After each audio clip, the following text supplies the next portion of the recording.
Welcome. In front of me I have XIAOMI Mi 9T and the AirPods Pro, and today I'm going to show you how you can connect them to your XIAOMI smartphone. So at the first we have to go for the settings.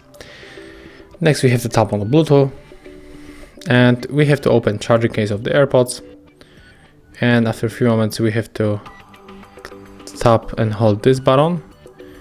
So click and hold for like 3 seconds.